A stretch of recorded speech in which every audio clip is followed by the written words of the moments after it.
Alright, man, I am super hyped about this. We have a new unboxing today, and you already know, because you already seen the title, what we unboxing today. We have the Nike SB Chunky Dunky. I won a raffle. I'm so hyped about this, and let's just get into it, right? So this is a size 9.5, as you can see. Um, and you already know what it is, so let's just open the box and get straight into it. So we have sticker. This is from the Block Skate Supply. This is where won the raffle from. Excuse me. And this is basically a local skate shop where I live, and you guys should go check them out because they are super fly. So put that to the side, and see the box, see the paper.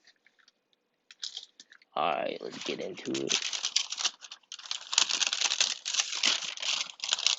As you can see, here they are in all its entirety. So let's just open it up. All right. So as you can see, here's the Nike SB Chunky Dunky, bro. So as you see, this is the Nike logo. Has the dripping for like the ice cream melting, And you also have the cowhide fur, as you can see. On the back, it says Nike in this Ben and Jerry's font. Has the clouds on the back. This green right here is like hills and valleys and stuff. This is the sky. It comes with three different sets of laces. It comes with the white, then it comes with these green and yellow ones right here, as you can see. And then inside the insole, it says Ben and Jerry's and Nike SB.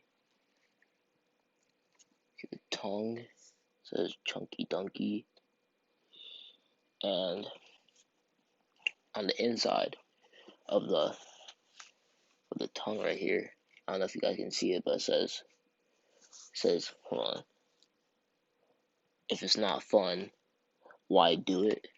You know. And then here's what the sole looks like. As you can see, and that's just a little quick unboxing. You know what I'm saying? It has a tie dye on it, but that's all I gotta say, man. This is just a really nice sneaker. You know what I'm saying? Resale for a 9.5. Last time I checked on StockX, it's going for like 1,600. So that's pretty cool. I'm not gonna sell these. I'm gonna keep these in my collection for now, at least. I don't know what I'm gonna do with them in the future, but this is a pretty fire shoe, if I do say so myself. Nike and Ben and Jerry's did a very good job on this sneaker. So that's basically all I gotta say. So see you on the next video. You know what I'm saying?